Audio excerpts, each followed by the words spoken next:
This is our Landlord Tenant Forum for the City of Santa Monica. My name is Romy Ganshaw. I'm the Chief Deputy City Attorney for the Consumer Protection Unit in the Santa Monica City Attorney's Office. And I'm joined today by Dan Costello for Rent Control.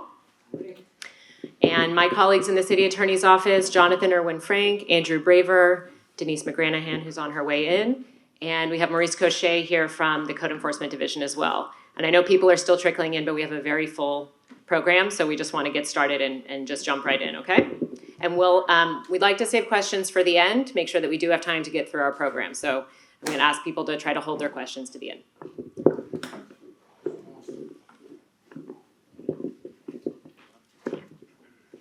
So on our agenda today, we are going to first go over some information for new owners in the City of Santa Monica. So some specific rules about rent-controlled properties for new owners, as well as just general laws that apply to all properties and all owners. We're also going to talk a little bit about the rules for repayment of that last bit of outstanding COVID-related rental debt, some screening rules for Section 8 Housing Choice Voucher tenants and source of income discrimination and how those work together. Rent Control is going to provide an update on their civics portal and some information about ADU regulations and tenants' rights. And then Code Enforcement is, Mr. Cochet is going to provide some updates about a new property maintenance code that was adopted this fall. Okay, good morning. So I don't know how many new property owners there are here, but we thought it might be good to go over just some of the basics about what your requirements are in terms of rent control. So first of all, we do require every owner to register their ownership with us, and that includes anytime there's a change in title, even if the property is in trust and you're changing trustees, that all has to be registered with us. Also, if you want to have a property manager submit documents to us, then they need to be duly authorized. There is a form for doing that, and you would be surprised how many forms we get that are submitted by the agents themselves trying to authorize themselves. So make sure that if you're the owner that you authorize the agent. Every new tenancy has to be registered, so everything after 1999 has to be registered within 30 days of the start of the tenancy. If there are amenities like parking included in the rent, that has to be registered as part of the basic rent. But I'll go over that a little bit more in a minute. And then if after the start of the tenancy, parking, storage, or the right to have a pet is added for an additional amount of rent, then that has to be registered with us as well. All of this within 30 days. And I'm going to talk about our civics portal later, which makes it very easy for you to do all of these things online. One of the requirements for all new tenancy registrations is that the tenant receive a copy of the rent control information sheet. I have some of them here. You can go to our website, or you can scan this barcode or QR code and download that sheet. But it does have to be given to every tenant, and there is a checkbox on the tenancy registration form to say that you indeed gave that form to the tenant. So really there aren't that many requirements. Register your ownership and register tenancies and any additional amenities. If you fail to do that, the actual right to increase the rent will not be allowed. We will restrict all general adjustments. Tenants can file complaints with us for non-registration and even be allowed to withhold rent until you properly register. Any rent increases during the tenancy that have occurred when the owner was not in full compliance can be considered excess rent. So it's very important that you just follow these simple registration requirements. And if you have any questions, always to call us. The other thing that owners have to do is just not charge more than the maximum lawful rent. And the maximum lawful rent is just composed of three things. The maximum allowable rent, which is the base rent for the unit, and that includes parking or any other amenities that come along with the unit. There's also a registration fee pass-through. That's just rent control charges a fee to all property owners. So in addition to registration, you have to pay a registration fee. But if you pay that fee on time every year, you get to pass through $9.50 or half of the fee to the tenants as a monthly surcharge. And then there are some allowable surcharges from the property tax bill, but I'll go into that a little bit more too. So register, pay your fees, and don't charge more than the maximum allowable rent. The way you can find out the maximum allowable rent for a unit is very easy. You can always call us.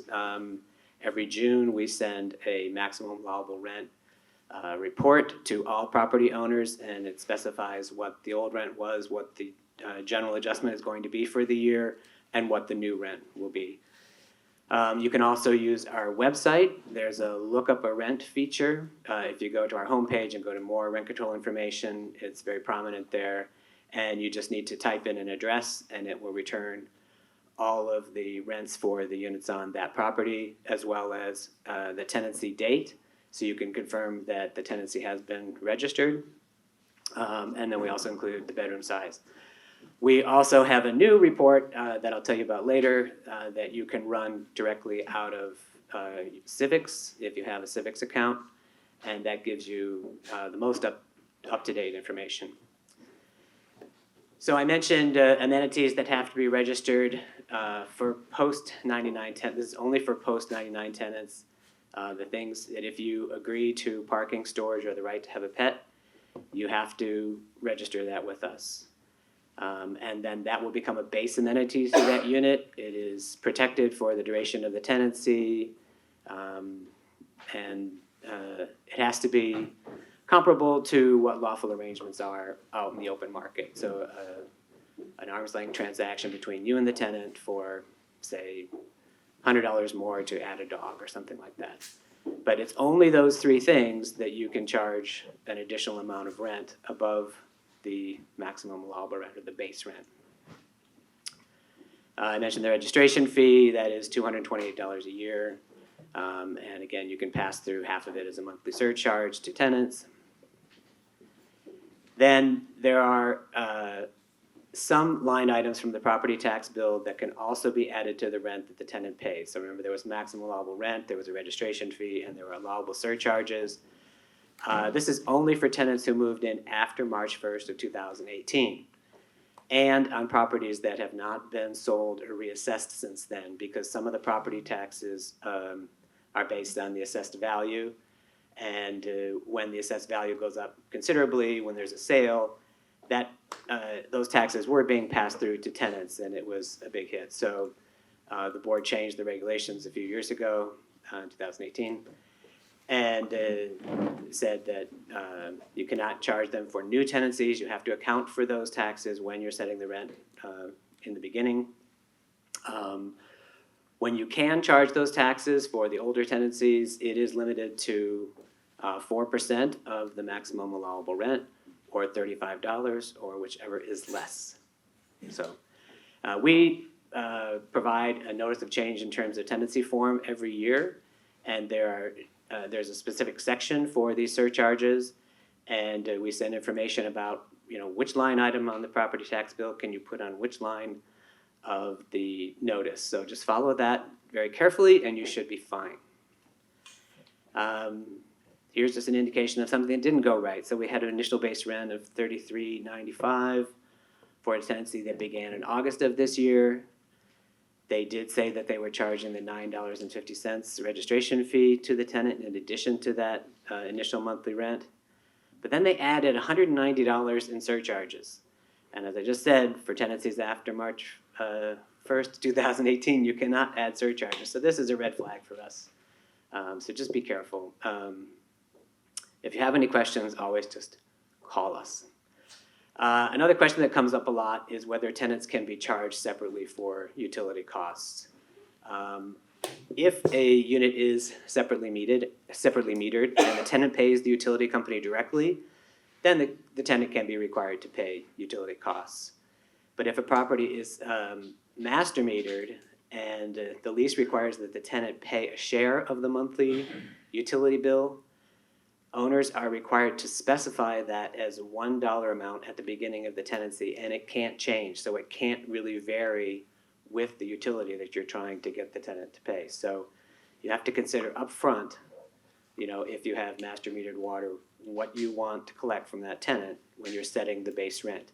You can't charge them more, say a proportion of the total building's water usage. And that is called ratio utility billing systems, and that doesn't work here in Santa Monica. So don't try it, it could be excess rent. And then there are two other requirements from rent control, and that is that you file any copy of an eviction notice with us, except for non-payment of rent. The city attorney's office has a similar requirement, and you are required to file all eviction notices with the city attorney's office within 3 days. That's what yours is, or right away. Yes. So be sure to send in any copy. For us, you can email it, get it to us any way that you can within 3 days. The rent control law and other city laws limit the reasons for eviction. So we want to just kind of track what's going on out there. There are also a lot of requirements around eviction for owner occupancy. So if you have a property that you would like to live on and evict one of the tenants, there are a lot of rules. So I suggest that you call our office, and we can go through all of the requirements in terms of like the selection of which unit and what the rules are for eviction, payment of relocation fees, etc. For some of the reasons for eviction, it is necessary to also give the tenant a warning letter. So if it's a lease violation or they're denying entry, you need to give the tenant a warning letter prior to serving the eviction notice. You don't have to file those warning letters with us, but do know that if we see an eviction notice, we're going to write to the tenant and say, did you get your warning letter? And all of these things can be used as a defense against the eviction if you don't do it properly. And the last thing you need to file with us are copies of buyout agreements. So if you and the tenant agree to, and I shouldn't say you and the tenant, some of the tenants are here, so if the tenant and the landlord agree to a voluntary buyout, then there is first a requirement that the owner present a disclosure sheet that explains what the tenant's rights are, the right not to enter into the buyout agreement, the right to back out of it within 30 days, and that the tenant can consult an attorney if they care to. But when the buyout agreement is negotiated, you do have to send a copy of that to us after 30 days. So we wait that 30-day period for the tenant to possibly back out, but then we do need to see that. And we anecdotally hear there are a lot more buyouts going on around town than we are getting these notices for. So we want to get the word out there that it is a requirement to send that to us.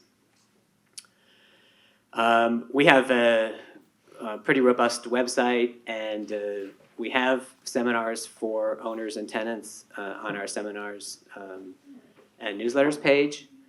And you can view previous seminars. This event is being recorded, and it will also be posted there for future reference. Always call us at Rent Control. We answer the phone if you've got any questions. Better to ask the question and find out beforehand or before you get into any trouble. So with that, I'll turn it back over to you. Thanks. I'm just going to talk about some other laws and other issues that pertain to new owners in Santa Monica that are not specific to our rent control law or rent control properties.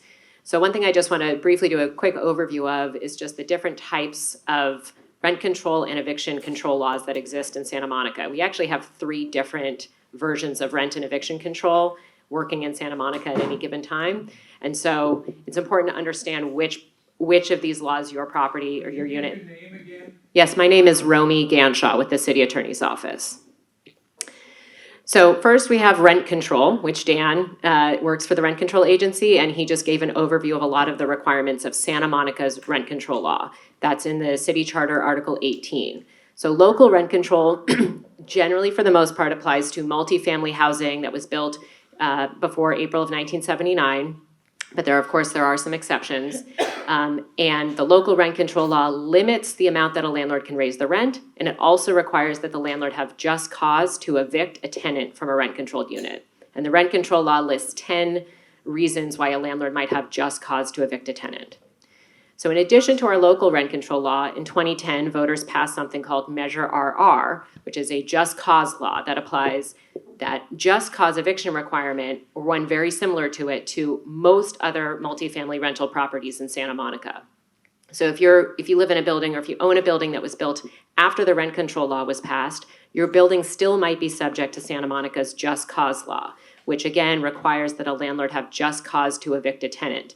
And the just cause law, or local just cause law, defines just cause very similarly to the way that the rent control law does. In addition to these two local laws, in 2019, the state legislature passed something called the State Tenant Protection Act, or AB 1482. It goes by a few different names, but the state law is essentially a version of rent control adopted at the state level that applies when your local rent control law or your local just cause law don't apply for the most part. So the state rent control law can apply to properties that were built at least 15 years ago. So whereas rent control doesn't apply to properties built after 1979, the state rent control law applies to buildings built 15 years ago up until the date that rent control would apply. The state rent control law, like our rent control law, includes both a limit on how much the landlord can raise the rent and a requirement for just cause for eviction. But they're in two different places in the law. Those are two separate laws. And so what you might have in Santa Monica is a property that is covered by our local just cause law, which says the landlord has to have one of 10 reasons, just cause reasons, if they want to evict a tenant. That same property could potentially be covered by the state rent control law's limits on how much the landlord can raise the rent. And so that's generally multifamily buildings that were built more than 15 years ago, but after rent control could fall under that system. You have state limits on how much you can raise the rent, but local limits on the reasons that you can evict a tenant.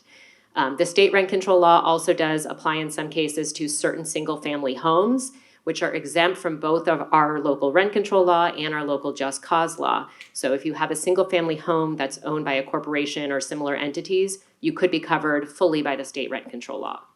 So I just mentioned this because sometimes we use the term rent control and we mean one of these three things.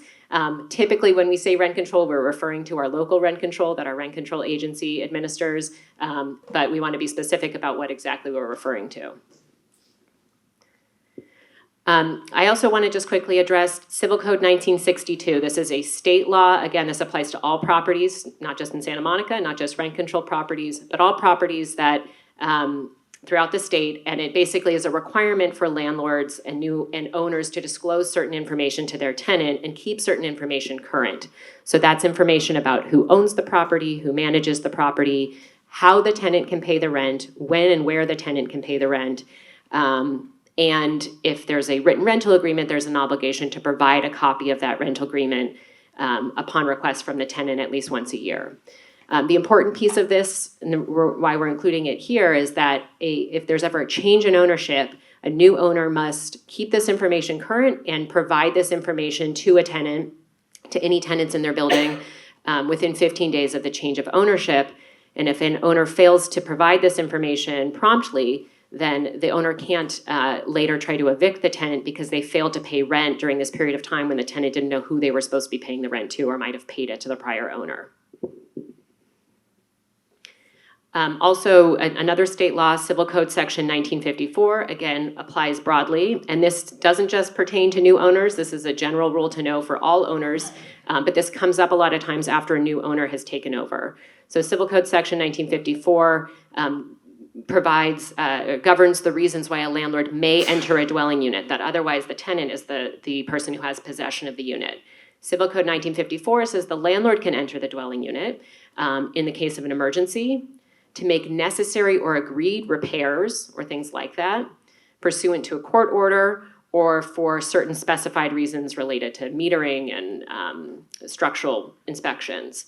But the important piece is a lot of times a new owner will buy a building and maybe during the escrow process or during the purchase, they might not have had a chance to take a look at every unit inside, or maybe they got a brief look at some of the units that they got a brief look and they want to see more. But under Civil Code 1954, the landlord doesn't have a general right to come in and ask generally to inspect a unit and say, I just want to take a look around and see what's going on. A new owner, once they've taken ownership, doesn't have the right to demand that a tenant provide that access. Now, the tenant might do that, but the tenant's not obligated to. Similarly, a new owner sometimes wants to come in and spruce things up, put in new granite countertops, do things to make the unit nicer. But unless those repairs are necessary or the tenant agrees to them, the tenant is not obligated to provide access to the owner to do this. It occurs to me, I think one reason a landlord could demand access is missing here, and that's to show the unit to prospective buyers. But again, once a new owner has taken over, they're no longer the prospective buyer anymore, and so they would have to fall under one of these other reasons if they want to seek access. Lastly, I want to touch on a kind of unique law that we have here in Santa Monica, which is our sort of sometimes called our minimum leasing requirements law. This is Santa Monica Municipal Code section 6.22 and the sections that follow. So this is a law that was passed a few years ago that governs some minimum requirements in leases for residential rental units in Santa Monica. And I just include these terms because it's important to keep in mind that landlord and tenant are both defined pretty broadly here. So a landlord is an owner. It can also be a master tenant or any person who's renting out a unit that they have access to. And a tenant can be the tenant if they're renting directly from an owner, or it could also be a sublessee if they're renting from another tenant. Go ahead, sorry. So generally what the law requires is that the landlord and tenant can only enter into a lease if the tenant is a natural person. So you can't have a corporation as a tenant. They can only enter into the lease if the tenant is going to use the unit as their primary residence. And within 60 days after moving in, the tenant is supposed to provide proof that they are using the unit as their primary residence. The landlord and tenant can only enter into a lease if it's for a minimum of 1 year in writing. A landlord and tenant can only enter into a lease if the unit is unfurnished, although this doesn't apply to sublessors. And in addition, the landlord must provide a tenant written notice of their rights under this requirement in English and in Spanish. There are a number of exemptions. I'm not going to go through each of them right now in the interest of time, but there are a number of exemptions to this law, but it does apply to sort of the standard landlord-tenant relationship where a tenant's moving in to use the unit as their primary residence. These rules apply.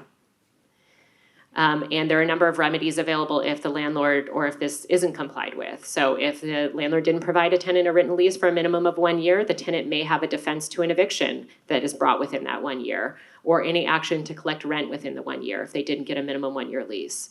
And there are other remedies as well. Okay, I'm now also covering for someone who's out sick, and I'm also going to talk briefly about our COVID eviction protections, what remains of them, and what we can do next. So this is a brief overview of sort of the landscape we had. We had a number of different laws in place regulating evictions, particularly around non-payment of rent during the pandemic. So if you'll remember, early in the pandemic, there was a rule that said if tenants pay 25% of their rent, they can't be evicted for the rest of their rent. Then we had this transitional period where tenants were applying for rental assistance. Then we had this period from April of 2022 through June of 2022 where there were no protections at all. And then in July of 2022 through March of 2023, the LA County added to its tenant protections resolution and implemented a series of protections for tenants who still were unable to pay rent due to COVID-19 financial hardship. That was sort of the last of the protections that was in place. That the last period of time that was covered by that was March of 2023, but some of those protections remain, and that's what I'm going to talk about here. So as of April 1st, 2023, there are no longer any defenses to not being able to pay the rent because of COVID. And most evictions can resume as normal, except for some evictions related to non-payment of rent during that last period of time, July through March of 2023, and some others. So under the LA County's order, the extensions protections period is July 1st, 2022 through March 31st of 2023. And a tenant is eligible for protection from eviction if they're unable to pay the rent during this period of time, if they're a residential tenant, not a commercial tenant, their household income was at 80% of area median income or less. The tenant notified their landlord that they were unable to pay their rent because of COVID-19 related financial impacts. And that notice and a certification to their landlord that they were experiencing these issues was given to the landlord within 7 days of the rent coming due for those months that they're seeking protection. Or they could, if they gave it after 7 days and they had a reason for why they didn't give it within 7 days, that could also still protect the tenant. So if a tenant met all of those requirements, they have generally 1 year from the expiration of the order or expiration of their protections period to pay back the rent that came due during that period of time. So that's March 31st of 2024 is when most of this rent is going to be due. After or at any time that a landlord is seeking rent that came due during that protections period, the landlord must provide the tenant with a 30-day notice to cure or quit before filing any kind of eviction based on the non-payment of rent during that period of time. So it's very different. Normally, a landlord just serves a 3-day notice to pay rent or quit. Under the LA County order, they must, in addition, serve a 30-day notice to cure or quit to give the tenant, an opportunity to fix the issue. And to be frank, the LA County order is not particularly clearly written in this respect, but we understand it to also require or also provide that even after the extensions period is over, even after the repayment period is over, if a tenant still has not paid back this rent, they may have an affirmative defense that they could raise in an eviction case that they satisfied each of the criteria, that they were at 80% or less of AMI as their household income, they were unable to pay due to COVID financial impacts, and they provide the required written certification. The LA County order also talks about landlords and tenants are encouraged and to engage in or to try to agree to repayment plans, but the county order also says that if a tenant is unable to keep up with a payment plan that they agreed to, that's different from what's required by the order. Their violation of that payment plan cannot be a ground for an eviction. And then the last eviction protection that has survived the expiration of these orders relates to the presence of evictions that might be based on the presence of unauthorized occupants or pets. So in these situations, if someone or their pet moved into your tenant's unit because of or related to the COVID-19 emergency, and this happened between March of 2020 and January 20th of 2023, and they continue to reside in the unit after March 31st of 2023, then in order to actually pursue an eviction based on the tenant's lease not authorizing these additional occupants in their unit or the pets, a landlord would first have to, again, serve a 30-day notice to cure or quit on the tenant, asking these people or the pet to be removed, rather than what might be given otherwise, which would be just a 3-day notice. Sort of related to all this, I do want to highlight a new rental assistance program that's available through LA County this morning, as of 9 a.m. today. So as soon as you go from here, you can feel free to go ahead and apply and find out more information about this. This is literally coming online today, so there's not a lot of information about how this is going to work, but it's a huge program that's going to be administered in LA County to cover expenses incurred from April 1st of 2022 onward, because that was when a lot of these protections expired. And this can be used to cover unpaid debt or other utility expenses. The website for this is lacountyrentrelief.com.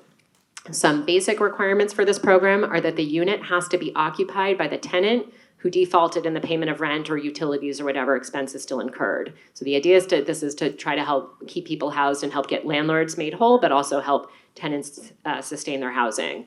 The unit has to be located in a city that's not the city of LA or an unincorporated area. So if you're in Santa Monica, you are eligible. That said, there are priorities that are going to be considered, and the county identifies certain priority areas. There are no census tracts within Santa Monica that meet the top priority, but that doesn't mean that Santa Monica landlords won't be considered.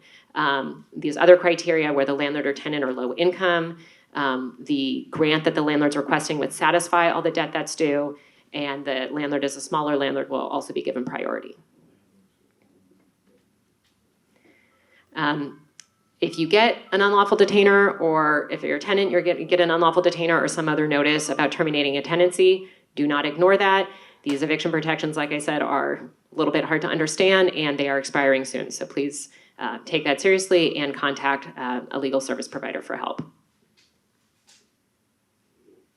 I'm going to turn it over to some of my colleagues, Jonathan Irwin Frank, Andrew Braver, and Denise McGranahan, to talk about source of income discrimination laws.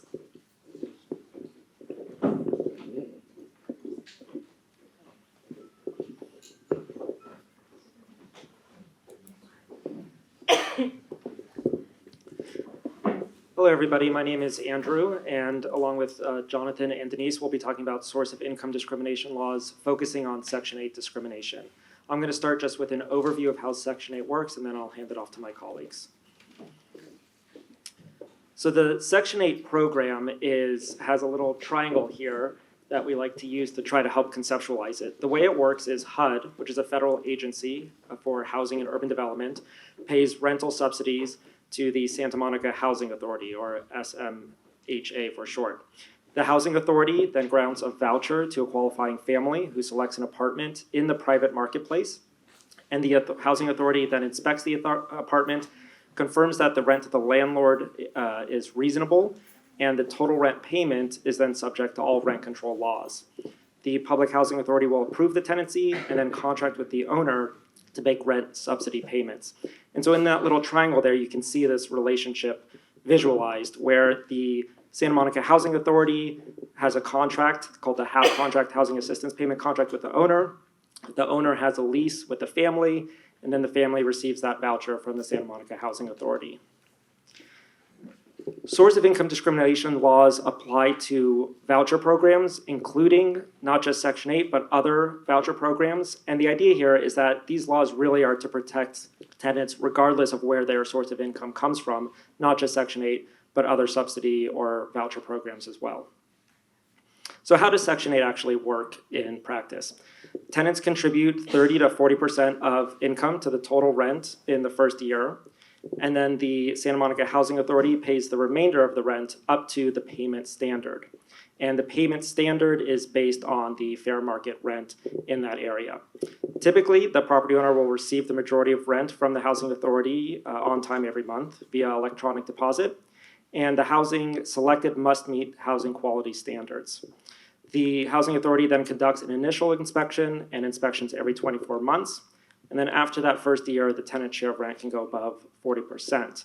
But as indicated here, the tenant will pay anything above the payment standard. Here are the actual payment standards for Santa Monica. And I want to really highlight these two charts because the Santa Monica Housing Authority has now adopted small area fair market rents instead of the metro area fair market rents. So you'll see here on the top, these are the payment standards by zip code that are effective through the end of the year. And then starting next year on January 1st, 2024, the payment standards are in the chart on the bottom there. And again, this is important to note because now the payment standards are zip code by zip code. And so this information is all available online on the city's website as well, but please take note of that.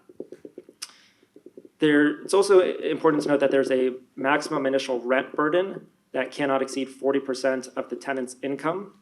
The way this works is that the tenant will pay 30% of their income toward rent and utilities. And as mentioned before, the Santa Monica Housing Authority will pay the difference between that 30% and the payment standard. But if the total contract rent exceeds the payment standard, as mentioned before as well, the tenant must also pay that difference between the contract rent and the payment standard. And the reason that we refer to this 40% as the maximum initial rent burden is because the total amount that the tenant pays, that 30% plus the difference between the payment standard and the contract rent, cannot exceed 40% of the tenant's income, or else the Housing Authority won't approve the tenancy. Now, whether a tenant's portion would actually exceed that 40% of their income is determined by the Housing Authority once the RTA is submitted or the request for tenancy approval is submitted. The reason this is important is because what counts as income for this purpose is something that the Housing Authority is able to determine. I really want to highlight here that landlords should not deny a tenant an opportunity to apply or to complete a request for tenancy approval simply because the rent is over the payment standard, because the tenant may still be able to afford that unit. So the Housing Authority will make that final determination once they receive the RTA. I'm going to go ahead and hand it over to my colleague here. You want to just trade? Yeah, you want to switch seats?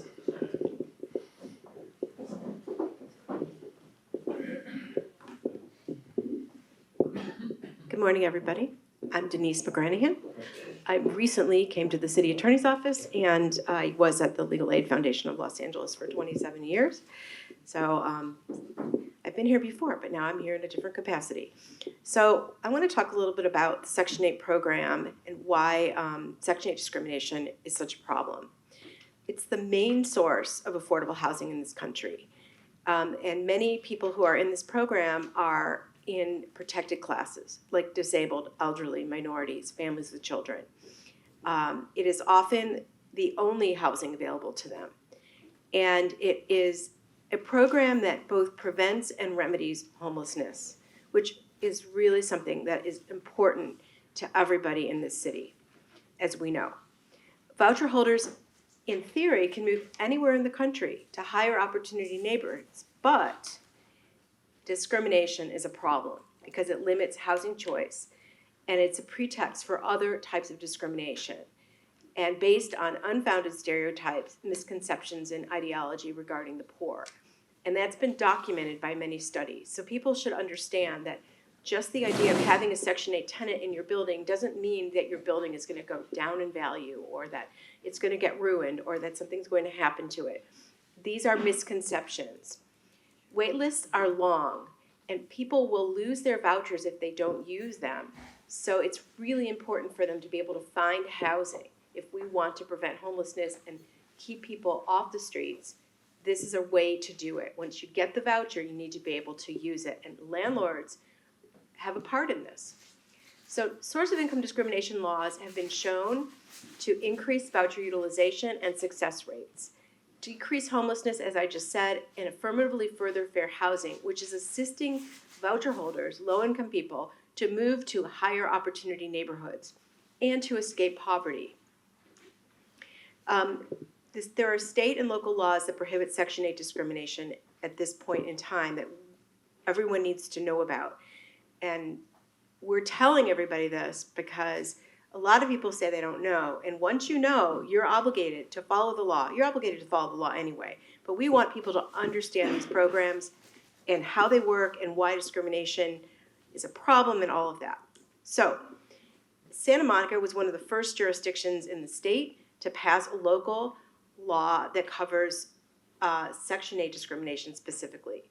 So the term source of income discrimination under our municipal code provision is very broadly defined to cover all kinds of vouchers, any kind of third-party payments, and so there is no ambiguity there.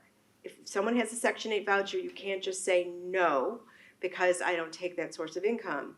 So this is very critical to understanding your obligations. And the prohibited activities under our law is you cannot, it's unlawful to refuse to rent or lease a property on the basis of someone's source of income, to make, print, publish any statement with respect to source of income. That would mean an advertisement that says no Section 8, or anything that would show a preference or sort of limitation, like you must have 3 years of work experience, or you must have had a job for 3 years. You couldn't put that in an advertisement and get past this source of income provision, because one source of income would be Social Security, for example, and a person who has Social Security may not be working. You cannot refuse to accept from a prospective or current tenant any type of housing voucher or third-party payments, and you can't unreasonably delay filling out the forms or returning the forms to the housing authority. That is also included now in our ordinance specifically. And this ordinance has been upheld by courts. After Santa Monica passed this law, the Fair Employment and Housing Act was amended effective January 1, 2020 to cover the same thing. So housing vouchers are now covered statewide as a source of income that is protected. So anybody who owns property outside of Santa Monica is still subject to this law, and tenants should know their rights as well. The new law includes all the types of vouchers that we just discussed, that Andrew went through: security deposit assistance, emergency relief programs, and any locally funded subsidies that you might encounter through St. Joseph Center or Wise and Healthy Aging or the City of Santa Monica, any of those things you cannot refuse. And one of the other things is there's a W-9 form that often is required when these programs give money to tenants, to their landlords. You can't not fill out the W-9 form. That is not a valid objection. The FEHA regulations, they were passed in the last few years, also specifically cover refusing to complete forms, sign documents, allow inspections, comply with the rules of the program, which might be direct deposit, for example, and to take whatever steps are necessary to enable the person to get into the Section 8 program. So you can't just say, I'm just not going to respond, I'm not going to sign, because that would be a violation of FEHA and the local ordinance. I'm going to pass this over to Jonathan to talk about rental, criminal record, and credit history.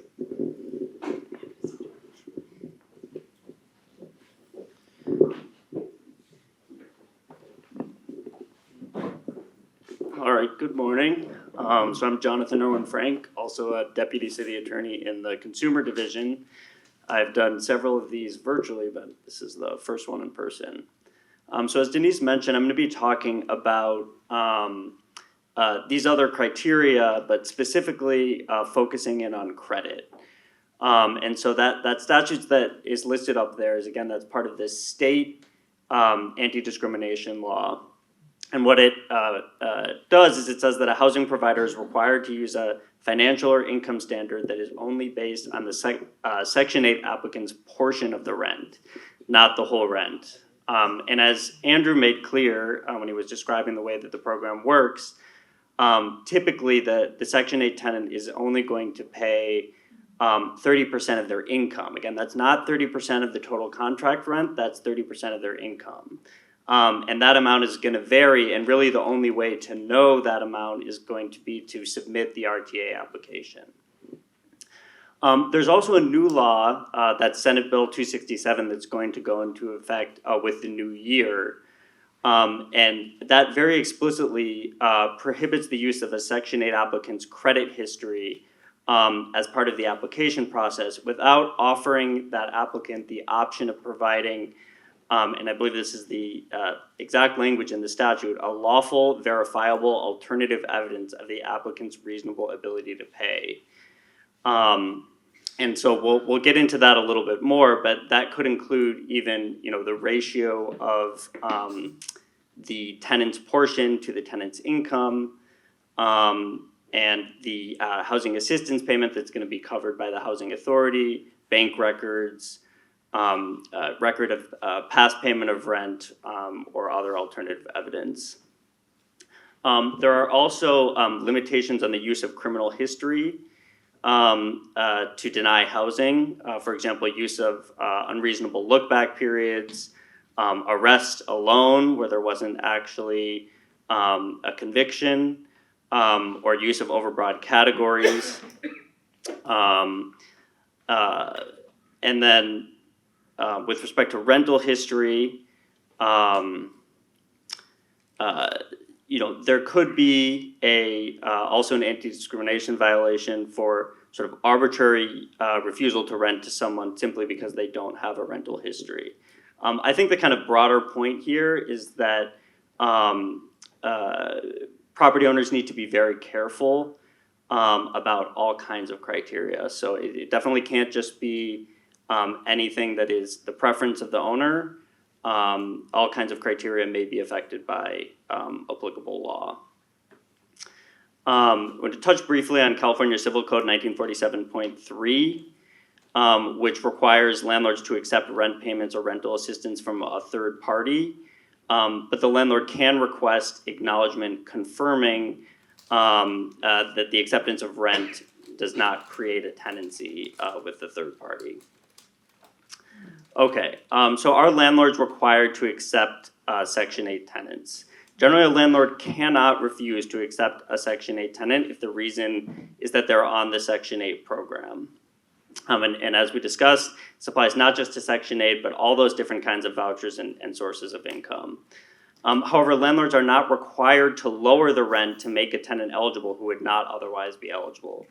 But as I'm going to discuss, I think it can be very important that a landlord not assume that a tenant isn't eligible. Rather, when a tenant meets all of the other criteria, what the landlord should do, or the landlord and tenant should do, is submit that request for tenancy approval packet. And then it would be up to the housing authority if the tenant is not eligible because of that 40% income threshold that Andrew was talking about. So examples of practices that are prohibited by source of income discrimination laws. So advertising or stating a preference for tenants with certain sources of income, no Section 8. That's becoming rare, but we still do see that sometimes. But it could also just be, a practice where a certain owner or perhaps a manager is saying things to that effect. Refusing applications from a prospective tenant, charging a higher deposit or rent, or treating a prospective tenant differently in any way because of their source of income, including a Section 8 voucher, or refusing to enter into a renewal lease. And we have additional things as well. Terminating any tenancy because the tenant is using or plans to use a voucher, falsely representing that a unit is not available, requiring special conditions because of the use of the voucher, restricting a tenant's access to common facilities, or refusing repairs or improvements. Okay, so now we want to talk about some financial eligibility standards. And a big one that comes up very frequently is income requirements. And very often, one of the requirements that a owner will state is that the tenant's income has to be 3 times the rent. And it's very important that for voucher tenants, they can't require that the tenant's income be 3 times the rent. It has to be 3 times the tenant's portion of the rent. A couple of things I want to emphasize about that again. The tenant's portion of the rent is generally 30% of their income, which means if the rent is at or below the payment standard, the tenant will almost always qualify. But with respect to the income, if it's above the payment standard, the landlord generally should not be making that determination themselves. Rather, if the other criteria are met, the landlord would have to submit the RTA packet in order to get a final determination of what the tenant portion is going to be, and then could compare that tenant portion against their income standard, which should be the same one that's applied to tenants who are not using a voucher. And so here we have just an example. A 2-bedroom unit is advertised at a rent at $2,500 per month. The building has a policy that all households must have an income of at least 3 times the rent in order to qualify, and a Section 8 tenant applies. The tenant's portion of the rent would be $500, and the housing authority would pay an additional $2,000. So the housing authority is permitted to require that the tenant have an income of at least $1,500, which is 3 times the tenant portion.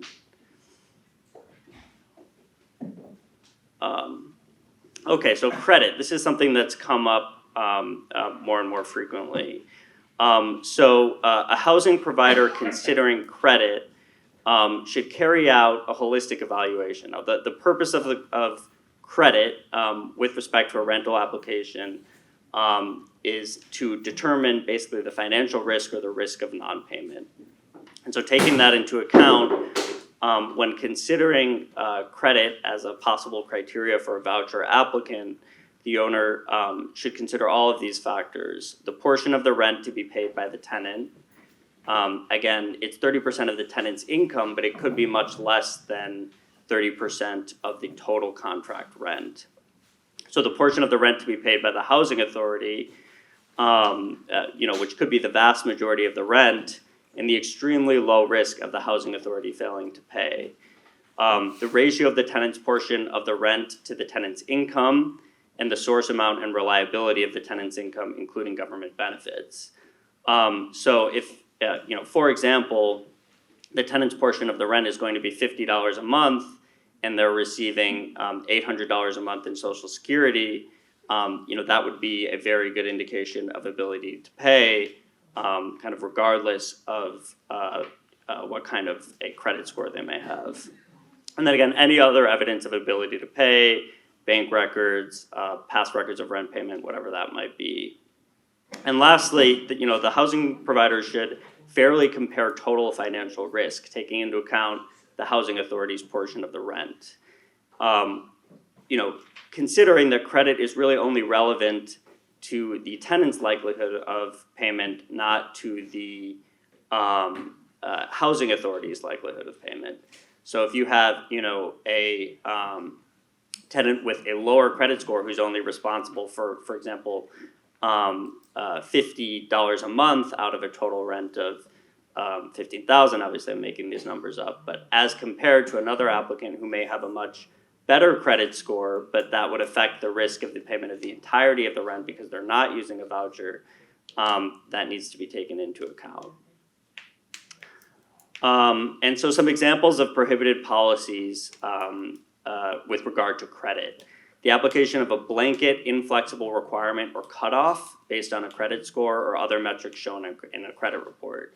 So you couldn't use a third party that says, any score below 600 and with X number of charge-offs, they don't meet our cutoff and we're rejecting all applicants who don't meet those cutoffs. So if an owner is going to use a third party, it's important to be very careful that they're carrying out this kind of holistic evaluation, and also certainly after the new year, applying that new law where they have to offer and then consider that lawful, verifiable alternative evidence of ability to pay. Another one would be rejection of applications solely based on a lack of credit history. And then those last two relate to that new law that I just discussed. So I believe I'm handing it back to, oh,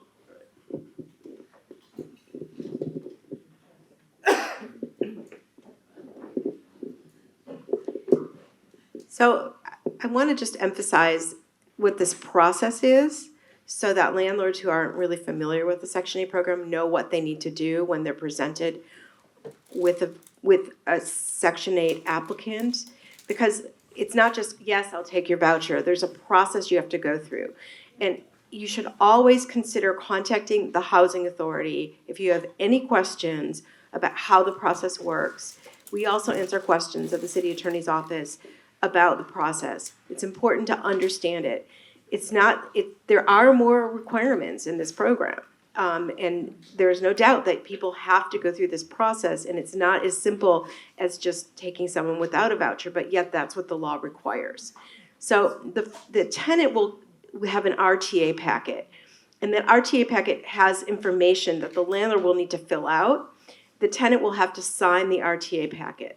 The landlord will have to list what the proposed rent is and what utilities are covered or not covered, and the form is pretty self-explanatory, but it needs to completely be filled out. Then the landlord needs to return that to the housing authority, the person indicated on the form. There will be a contact person there.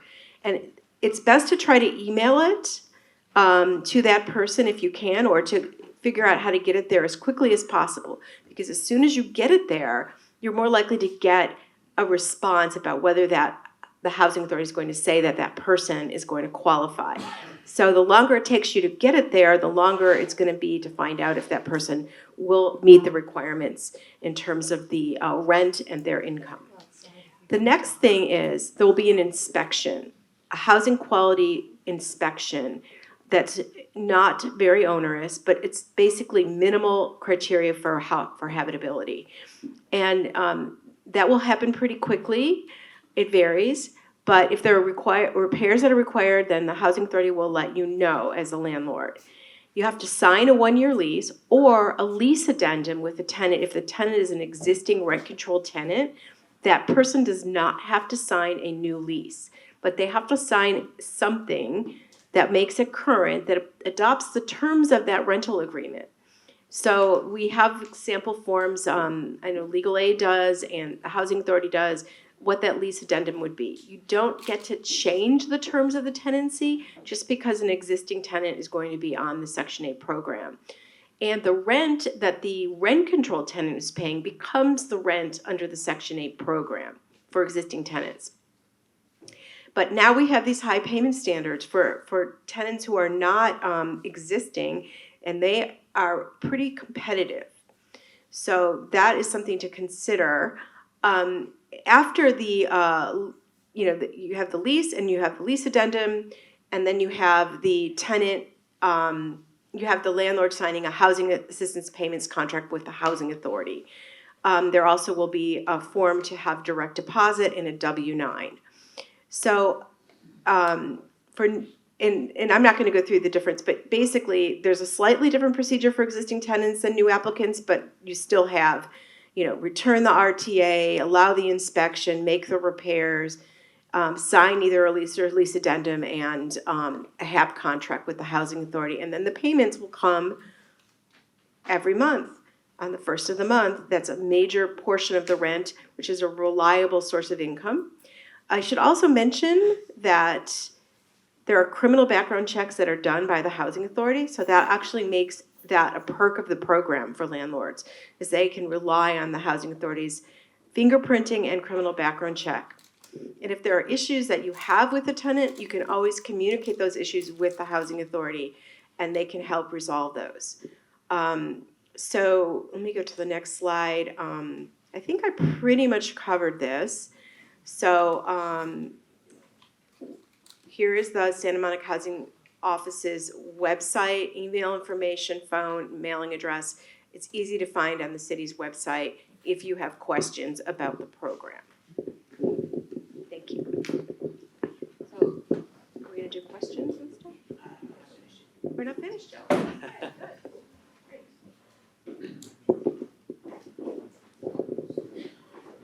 Okay, we're gonna transition here a little bit so I can give you a demonstration of our civics program. This is, as some of you may know, we've been working on for a long time at Rent Control to develop a new database and to have a public-facing portal where owners can file all of those forms that I was talking about earlier. And it is called Civics, and the address is Rent Control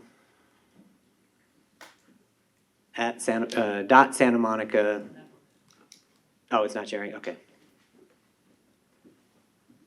that's interesting.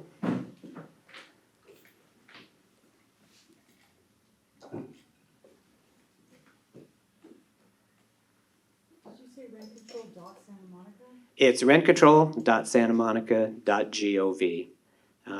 And it's not showing, but let me see if I can.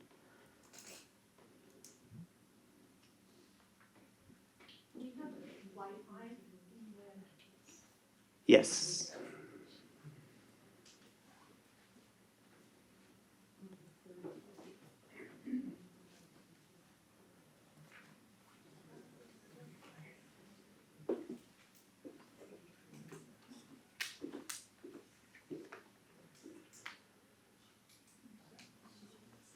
Okay. So to get a civics account, you just need to come to. Oh, did it lost it? Huh? What happened there?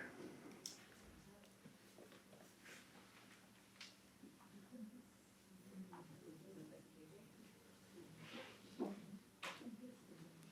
think I didn't keep these changes. Maybe that's what it was. Okay. So at the bottom of the sign-in page, there's a create a profile link. And if you are a property owner or property manager, just click that link. And there is a short form for you to fill out with basic information, including the properties that you own or manage. And then we will associate those properties to your account. And you'll see in a second there's a dashboard.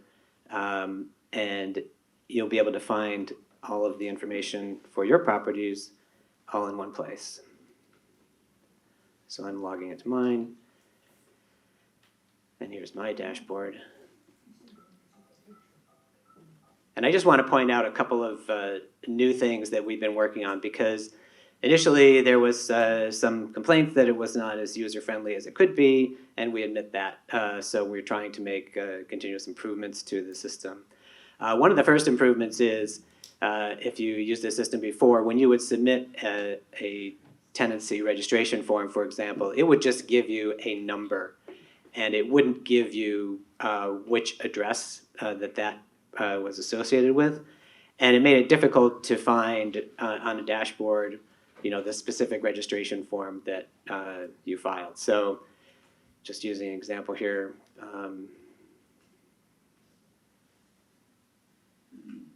So now you can see with a tenancy registration form, the unit is identified, so it makes it easy to find the form that you filed. You can track the processing status of it by checking this status window. There are occasions when we are asking you to resolve some information. For example, I gave that example before of surcharges that were above the limit. So we might send the form back to you, and you will see a status of registry action required. And you'll find we will automatically send you an email with the detailed problems, so you can go through that, and the email explains how to resolve that issue. And then I mentioned the registration fee. So if you get a Civics account, your annual bill will appear on your dashboard, and you can pay it from here as well. So that's another convenience. And then the last thing I just want to point out is I mentioned the MAR report that we send to owners every June. And I also mentioned our Lookup a Rent on our website. Obviously, the paper form that you get in June, you only get in June. And the Lookup a Rent it takes at least 1 day to process. But we now have a new feature, and for owners or managers who are associated with a site, let's turn that off.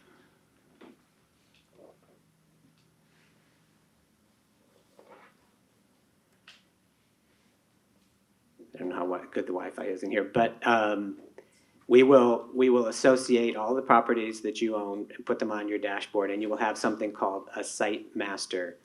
And on the site master, you'll see there's a place where you can run a property summary. And this is a huge advantage. This is like the old rent printout, if you're familiar with that. It has all the basic information about the ownership of the property, any exemptions or fee waivers. And then we have the complete MAR history for the unit as a form that you can download. So here you see, for example, this unit, it has the complete MAR history. And this is something you can run ad hoc if you have a civics program. So we encourage everybody to get civics. Okay, so let me go back to the presentation. How do you find that? It's rentcontrol.santamonica.gov. And there are links on our website too. If you go to our website, we'll get you to civics. All right, and Can I ask a question? we're holding questions toward the end. If you could, and we're going to try to wrap up shortly. We've got one more part to go through.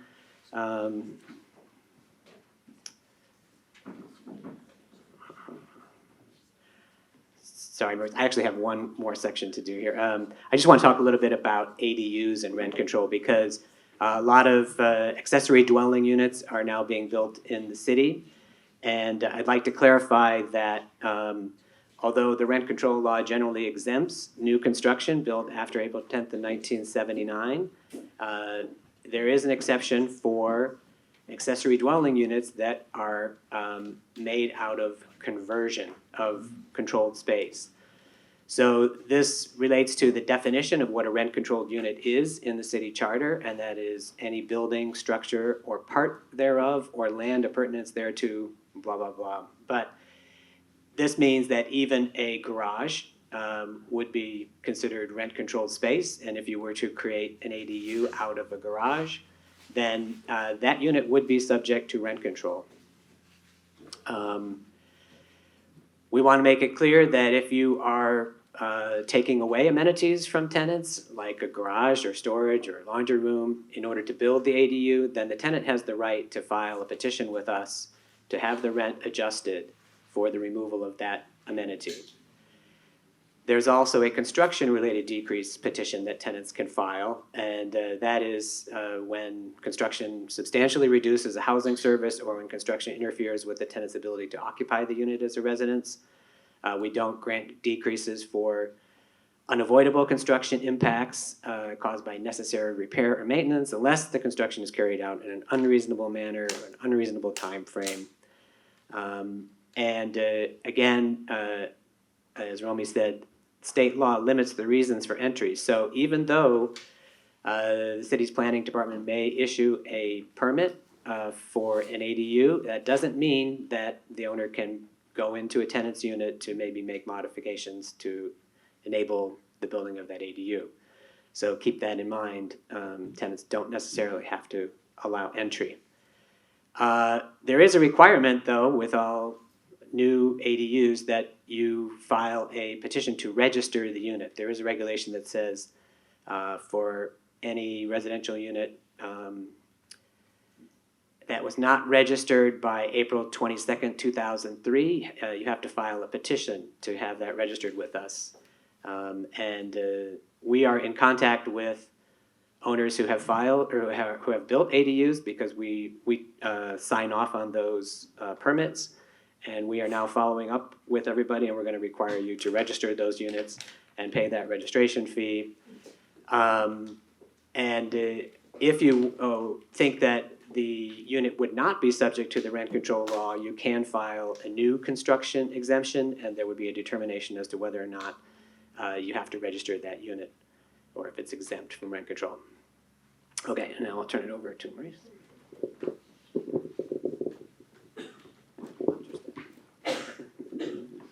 Good morning. Is that too loud? Okay.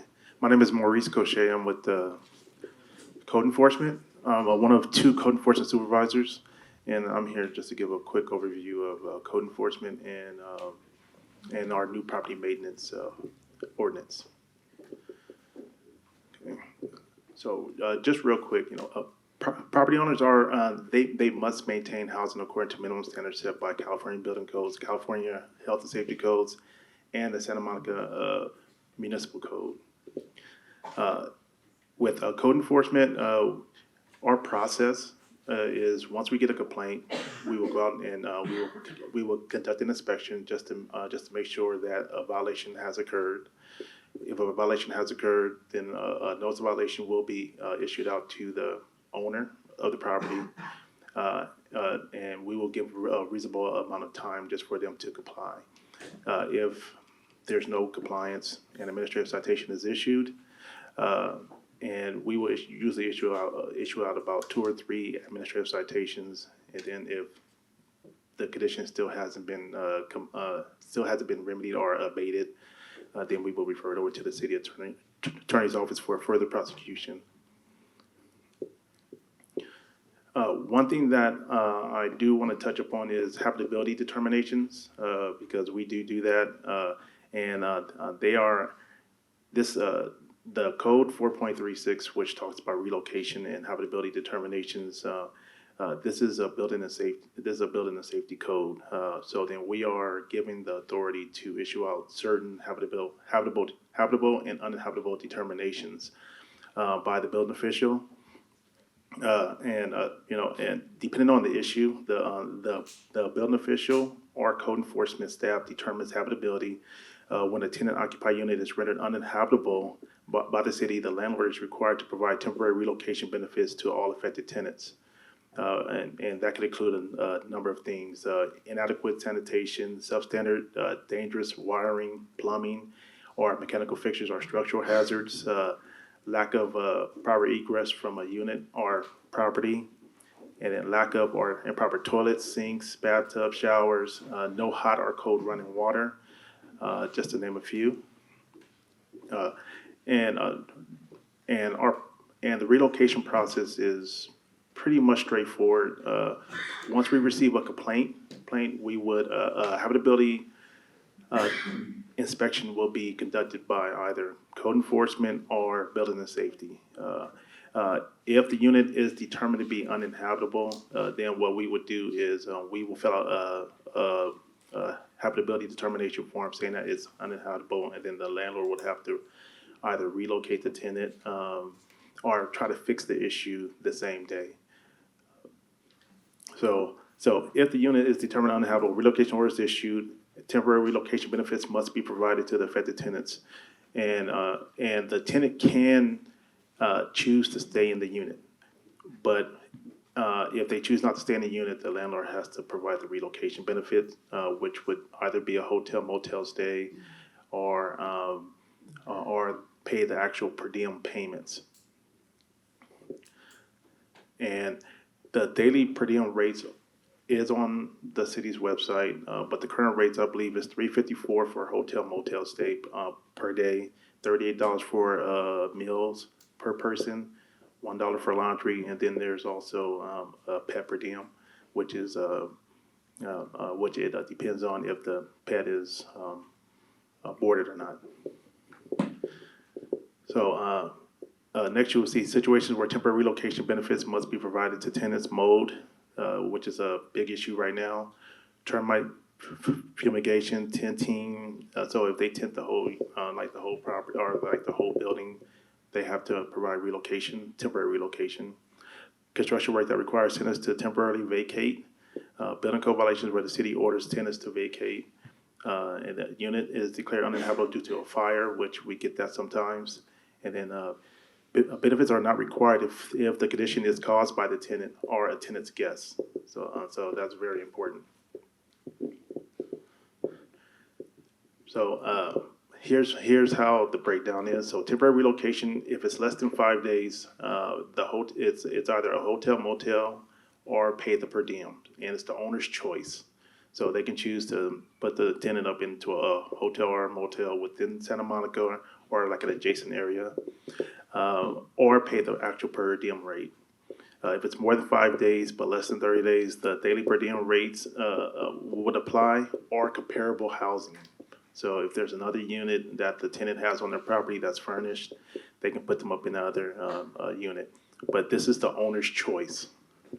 If it's 30 days or more, same thing, it's the comparable housing or it's a weekly per diem payment. Those numbers for the pet accommodations are a little off. The numbers are a little bit higher. But during the time of temporary relocation, the tenant continues to pay the rent during the period of relocation, and the tenant is entitled to return to the unit at the same rent. So the landlord can't just up the rent just because they had to do all these repairs. Rates, by the way, it's 66 Oh. for the dog. No, I understand that. Yeah, I'm sorry. So I'll try to get this real quick. Okay, so the new property maintenance standards was adopted in September of this year. It applies to all properties within the city, and it's codified under a new chapter, Chapter 13. 1302 is our new property maintenance standard. So it provides a comprehensive maintenance standard that were previously not found in the municipal code. And it also, it brings together some of the violations that were found in other sections of the code, like in Chapter 8, which is our building code, Chapter 7, which is our public works, and it brings some of those violations into just one code. So code enforcement, it's easier for us to enforce. But one of the main things which I want to talk about here today is mold and excessive moisture. So we still do habitability determinations for mold, which we've been doing for the last 6 years, but it wasn't in our code. It was based off of 17920.3 of the California Health and Safety Code. So mold. It's a tricky topic because, how do we actually enforce it when it comes to property maintenance? What it is we base it off of visible mold. It has to be visible.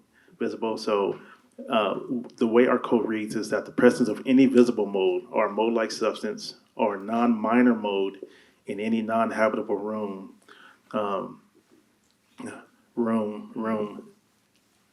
is a violation.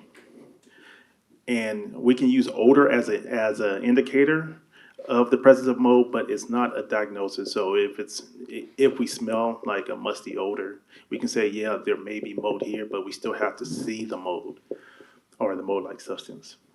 So if a musty odor is detected, usually visual confirmation is required.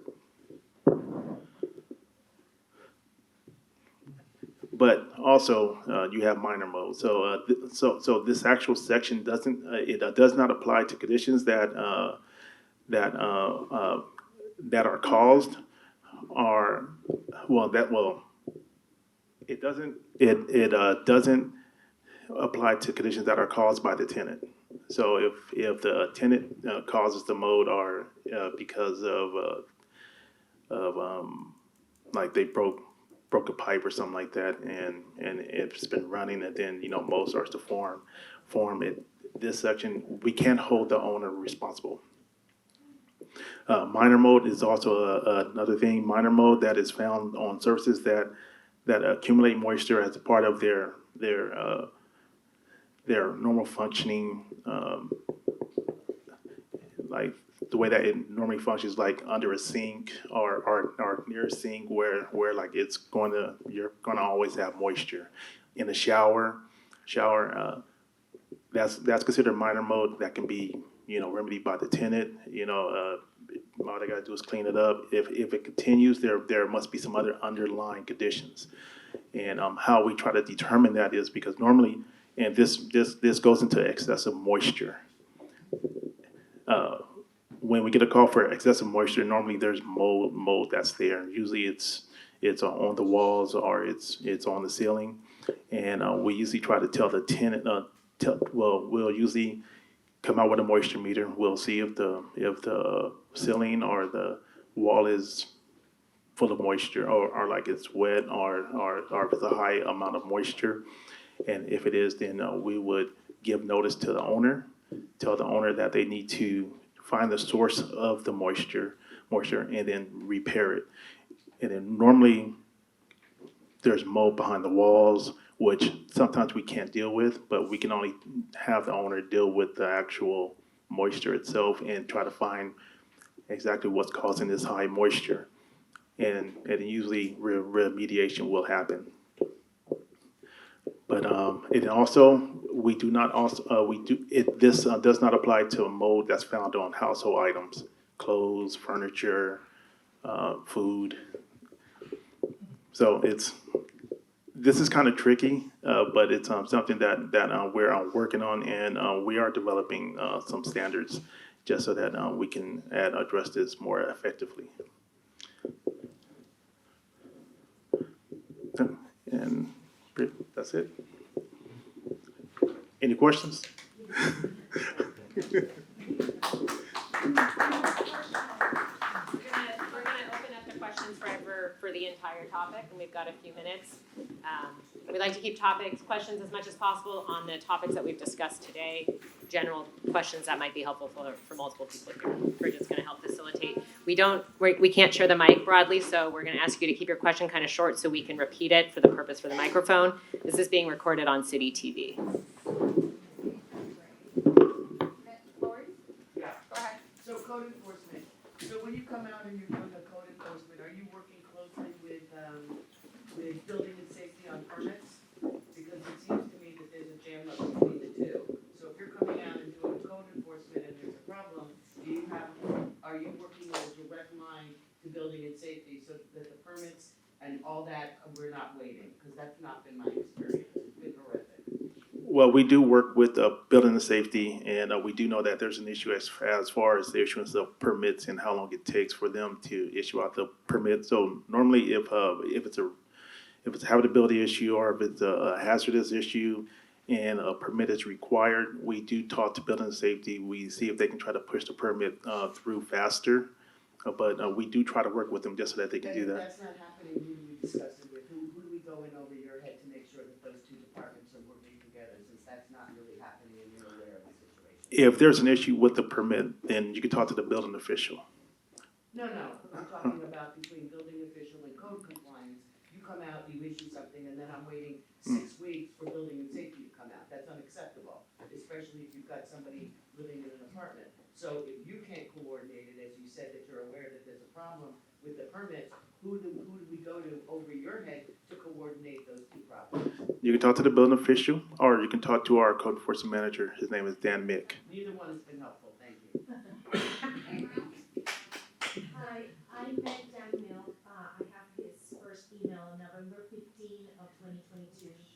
I've been exchanging emails with him and Armando Daniel as well. I have filed several complaints for habitability and code enforcement violations, and there has been, in a year, no evaluations of this. I was also told by Daniel that when he came on board, there was a disorder on the department from years and years of neglect. Well, I think the question is evident. What do we do when a year goes by and the inspection has not been done, even though it has been requested properly? Well, that's something that I would need to look into. I really can't answer that question. And I'm not sure exactly what was discussed between you and Dan or Armando. Okay, it was just a violation request for several code violations on the building. But I can meet with you right afterwards, and then we can discuss this.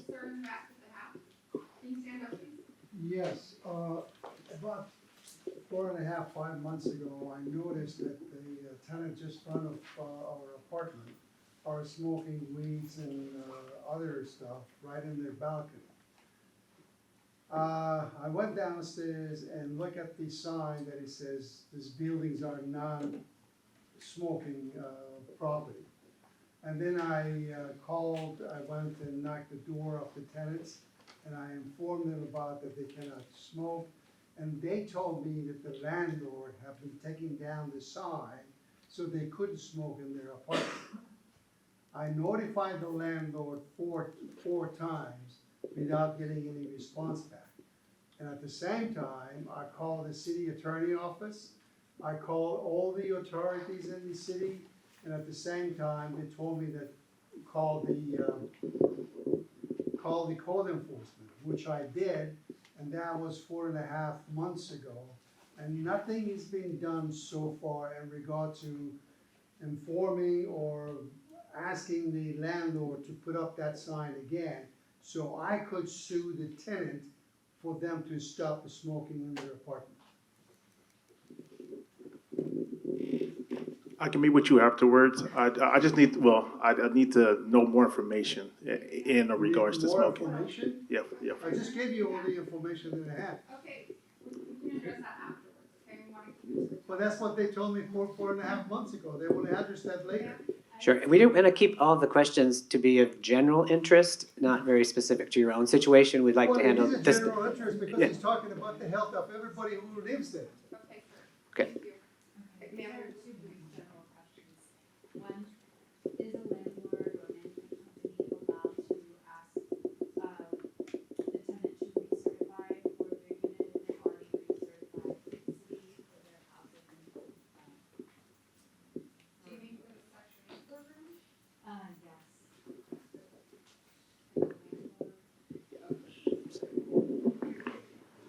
If you're talking about a Section 8, being in a Section 8, having a Section 8 voucher in an apartment that is an affordable unit? Okay, so usually my recollection is that the housing authority isn't gonna require the landlord to recertify the affordable unit if the person's on Section 8. There may just be a disconnect there, because if you certify for Section 8, you do that yearly anyway. You recertify, so that should cover the affordable housing requirement. So it might be worth trying to figure out why there's a disconnect there. But technically, my experience and having practiced in the city for a long time is that the affordable units occupied by Section 8 tenants, the tenant shouldn't have to recertify the affordability side of it. I think that's right. It would be through the regular Section 8 certification. So there shouldn't be like a separate program that the building creates or? They may still have to do the annual reporting, which might include letting the housing department know that that person has a voucher, and certainly you could reach out to the housing department about what's required.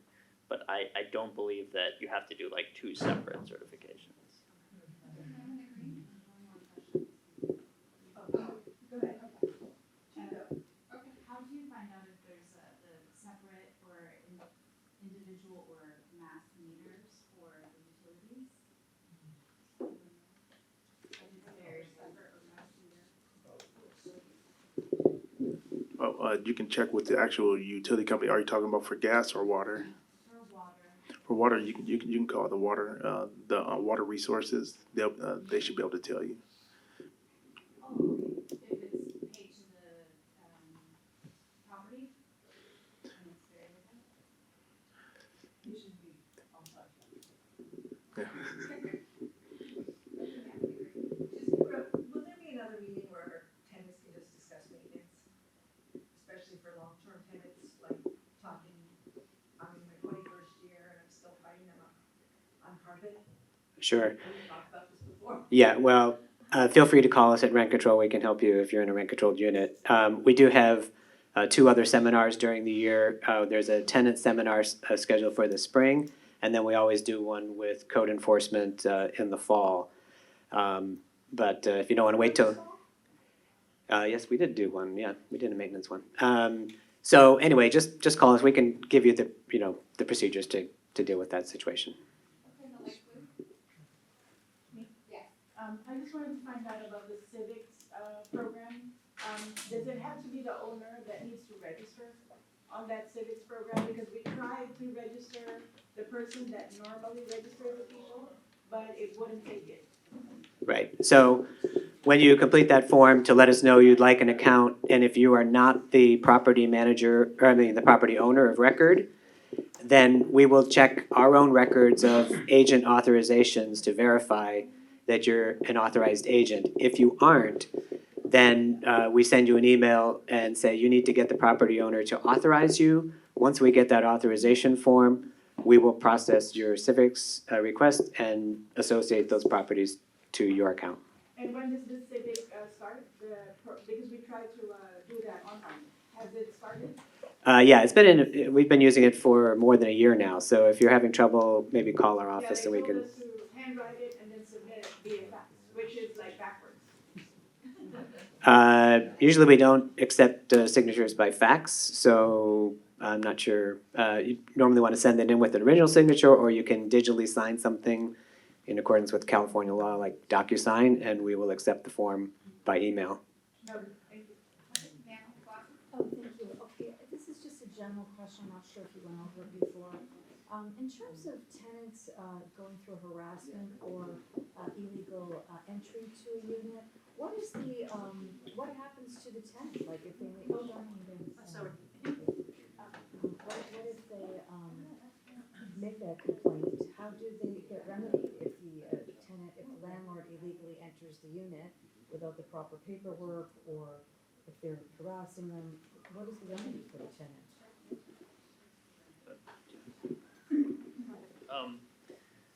So certainly, if you believe there was like an intentional violation of the landlord's right to enter, that could constitute tenant harassment, and you could submit a complaint to our office, and we have an online form to do that. Yeah. You can also submit on 311, and then someone would get in touch with you and help you figure out how you could contact us. Okay, so once I contact you, what's the remedy for the tenant that's gone through this illegal, if it's deemed that it was an illegal entry?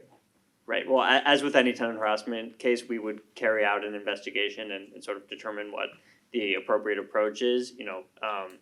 When we feel it's an appropriate case, we certainly do bring civil lawsuits for tenant harassment. So if it's a civil lawsuit, does that mean the tenant gains financial for this illegal So- compensation? Yeah, what does it say? So yes, almost always when we resolve a civil lawsuit, some of the funds that we receive would be provided to the tenant as restitution. The tenant also has a right to file their own lawsuit in their own name if they, under our tenant harassment ordinance. So the city attorney's office can file cases to enforce that law, but And they can also seek injunctive relief in both kinds of cases to Injunctive relief? change the landlord's behavior or require them to do something. Injunctive relief. My question is, concerns civics. When I register a new tenancy, I have trouble, it becomes quite cumbersome to download the proof of registration. It would be nice, for instance, to just receive it by email or something, instead of having to go to a special menu, go down, I find there are 2 documents. I have to open one document to see whether it's the one I'm looking for, then download the right one. Okay, let me just take, so that is a system enhancement we are working on right now. And it does take the system a half an hour because the form is open for changes for half an hour. Once that window closes, then on a 30-minute cycle, the system will generate a version of the form. It will attach it to the application itself, and then it will be emailed to you. So you will have it as an email. We've heard complaints about that, so we are working on that. It should be up soon. Okay, I think that's all the time we have today. It's 11 o'clock. Yeah. So if you have additional questions for the city attorney's office, you can email our consumer mailbox. It's consumer.mailbox@santamonica.gov. Or if you have additional questions for code enforcement or rent control, code enforcement, what is it? 310. Yeah. Can you repeat that again, consumer mailbox? Consumer.mailbox@santamonica.gov. And code enforcement is? Code.enforcement@santamonica.gov, or you can give us a call at 310-458-4984. Thank you for being here. 4984? 310-458-4984. Thank you for being here today. And so the presentation is recorded and it will be on our YouTube page shortly.